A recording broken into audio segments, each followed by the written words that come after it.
Students of class 9 gravitation chapter में हम लोग न्यूमेरिकल प्रॉब्लम सॉल्व करेंगे। इसका मेन पॉइंट जो था थ्योरी का वो हम लोग स्टडी कर चुके। तो इसमें देखो क्या है कि a body weighs 120 newton on the earth, find the approximate weight on the moon.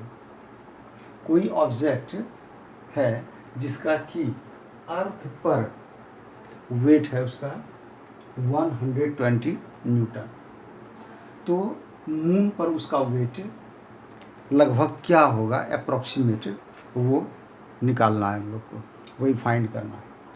ऐसा इसका थ्योरी जो पढ़े थे हम लोग कि मून पर ऑब्जेक्ट का वेट जो होता है वह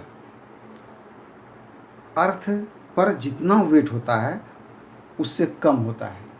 कैसा कम होता है? तो 1/6, यानी अगर अर्थ पर 6 kg वेट अर्थात 6 न्यूटन है तो मून पर कितना हो जाता है? 1 न्यूटन। और it is because due to acceleration on the moon, या ड्यू टू मून। मून का एक्सेलरेशन के चलते होता है, यानी एक्सेलरेशन मून पर कम होता है किसी भी ऑब्जेक्ट का। And also we know that W equals to m into g, mass into gravitational acceleration, इसीलिए डिफर करता है।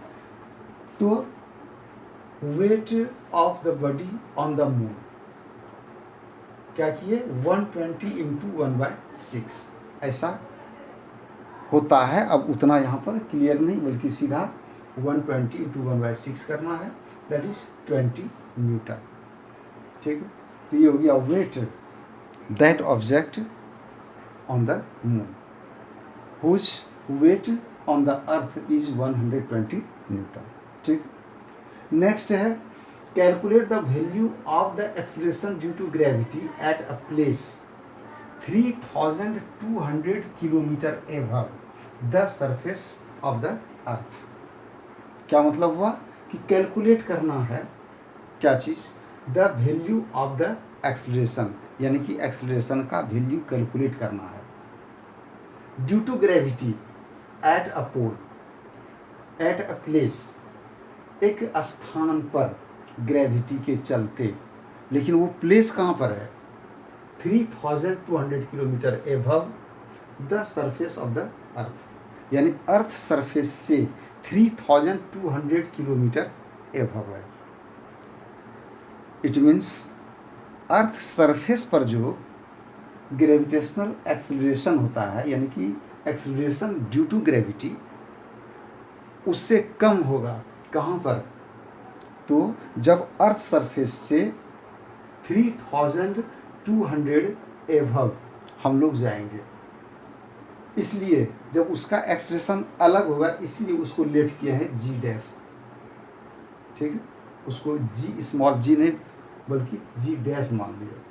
तो g dash equal to g into R E by R E plus h to the power 2, ये formula use होगा यहाँ पर जी dash को निकालने का।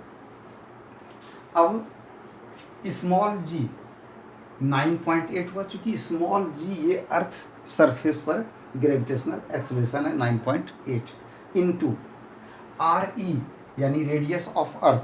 जब अर्थ सरफेस पर है तो डिस्टेंस उसका कितना हो जाएगा? आर ई माना जाएगा, मतलब रेडियस जो अर्थ का है, जो होता है 6400 किलोमीटर। ठीक, और बाय हो जाएगा आर ई प्लस एच, यानी ये फॉर्मूला होता है जी डैश को फाइंड करने का। एच यहाँ पर क्या हो गया? कितना हाइट पर ऑब्जेक्ट है, यहाँ पर सबका वैल्यू प्लेस किए। ठीक ना। अब ये चीज़, ये 9.8 ये मीटर में है और ये किलोमीटर में, इसलिए इसको मीटर में कन्वर्ट किए, लेकिन 1000 और 1000 कट कर गया, क्या बचा? 6400 बाय 9600। ठीक है, और अब ये कट हुआ तो हो गया 2 और बाय 3, यानी कि 9.8 into 4/9, that is 4.35 metre per second square इसका कैलकुलेट करके वैल्यू आता है। तो ये फॉर्मूला याद रखना है कि इस तरह का फॉर्मूला ऐसे प्रॉब्लम में सूट करता है और यही फॉर्मूला को लगाना है। ठीक है, तो ये हुआ एक्सलेशन। एक्सलेशन कहाँ पर हुआ? तो अर्थ सरफेस से 3000 किलोमीटर ऊंचाई पर। नेक्स्ट प्रॉब्लम है the acceleration due to gravity at a place is 0.2 metre per second square, find its height above the earth surface. तो अब जैसे कि अर्थ सरफेस से जब हाइट पर जाते हैं, जैसे यहाँ पर भी हम लोगों ने देखा कि 3200 kilometre above from the earth surface जब ऑब्जेक्ट है तो उसका स्मॉल जी का वैल्यू देखो कितना आता है 4.35। अर्थ सरफेस पर कितना होता है 9.8। तो यानी कि डिक्रीज करते जाता है। तो उसी तरह से यहाँ पर ऐसा प्लेस पर ग्रेविटी के चलते एक्सलेशन दिया है जो कि 0.2 मीटर पर सेकेंड स्क्वायर है। इसका मतलब है कि ऑब्जेक्ट बहुत ही हाइट पर है और इसलिए हाइट को ही डिमांड किया, मांगा क्या, एबव द अर्थ सरफेस, कि अर्थ सरफेस से कितना हाइट पर ऑब्जेक्ट है जिससे कि वहाँ पर जाकर ग्रेविटी के चलते जो एक्सलेशन होता है वो कितना होता है 0.2 मीटर पर सेकेंड स्क्वायर। तो इसलिए यहाँ पर भी वही फॉर्मूला लगेगा, यानी कि g dash equal to g into R E by R E plus h का होल स्क्वायर। अब ये जी डैश 0.2 बाय 1000, 9 पॉइंट ये जी इधर ले आए हैं, 9.8 बाय 1000, 1000 कैंसिल हो गया, बराबर क्या हो गया 6400 बाय 6400 इंटू एच का होल स्क्वायर। ठीक, अब इसका स्क्वायर को हटाना है, इसका स्क्वायर हटाओगे तो इधर स्क्वायर रूट का साइन होगा, ये हो गया 2 बाय 9.8, इसलिए कि डेसिमल ये अपने कट जाएगा क्योंकि इक्वल डिजिट के बाद है। ये हो गया 2 बाय 98 और इसका वैल्यू हो गया 1/49 is equal to 6400 by 6400 plus h. Square root जब इसका फाइंड करेंगे तो 1/7 होगा equal to 6400 by 6400 plus h, यानी h का जब वैल्यू इससे निकालोगे इसको क्रॉस मल्टीप्लिकेशन करना है, क्रॉस मल्टीप्लिकेशन करने के बाद h को फ्री कर लेना है तो h आएगा 38400 किलोमीटर। इट मीन्स ऑब्जेक्ट को जो प्लेस किया जाएगा अर्थ सरफेस से 38,400 किलोमीटर के ऊंचाई पर, समझ में आया, तो वहाँ जाकर 0.2 मीटर पर सेकेंड स्क्वायर होगा। यहाँ पर देखो क्या था कि 3200 किलोमीटर एबव था, यहाँ पर वैल्यू कितना आया था 4.35। यहाँ देखो और हाइट बहुत ज़्यादा बढ़ गया है, वहाँ 3200 और यहाँ 38,400 है, इसलिए इसका वैल्यू और बहुत कम हो गया, यानी 0.2 मीटर पर सेकेंड स्क्वायर हो गया है। ठीक ना।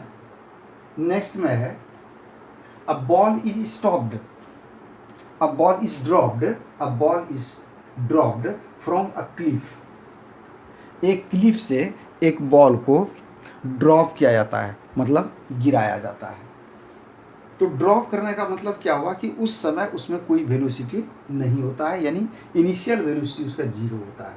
The ball is dropped from a cliff, find its speed, उसका स्पीड फाइंड करना है कहाँ पर 2 second after it is dropped, यानी उसको ड्रॉप करने के 2 सेकेंड के बाद।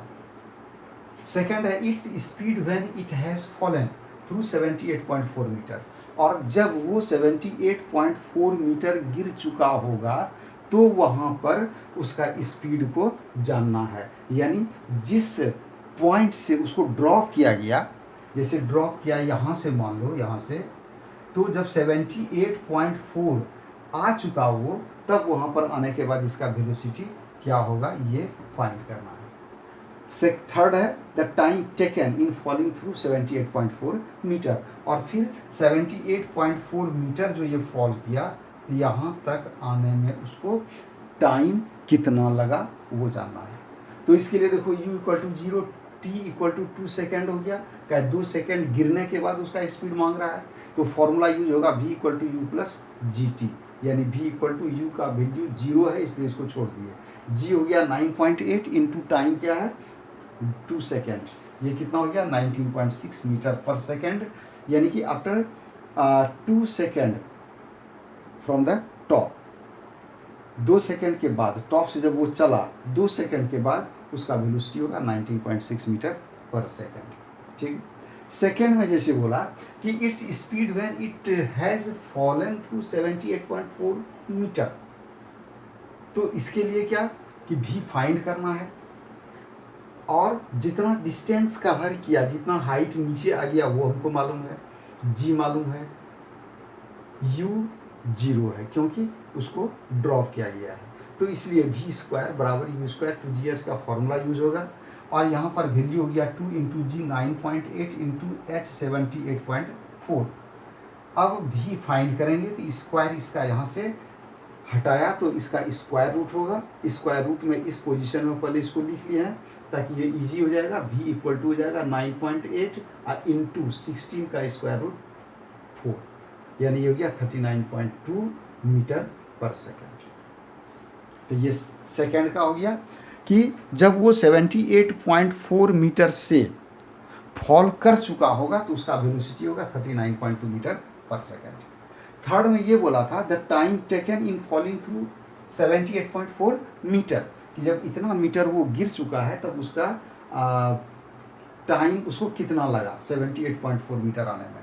फॉर्मूला यूज होगा s equal to ut plus half gt square, यानी कि 78.4 equals to 1/2 into 9.8 into t square, u t ये चूंकि यू 0 है इसलिए यू टी 0 हो जाएगा, टी स्क्वायर यानी टी निकालना है, स्क्वायर इसका हटा दिया है, अर्थात इधर का जो वैल्यू होगा उस पर स्क्वायर रूट 78.4 इंटू 2 और बाय 9.8, 9.8 से ये डिवाइड होगा 8 टाइम्स, यानी 8 इंटू 2 आया, 8 इंटू 2 16, यानी t इक्वल टू 4 सेकेंड हो गया।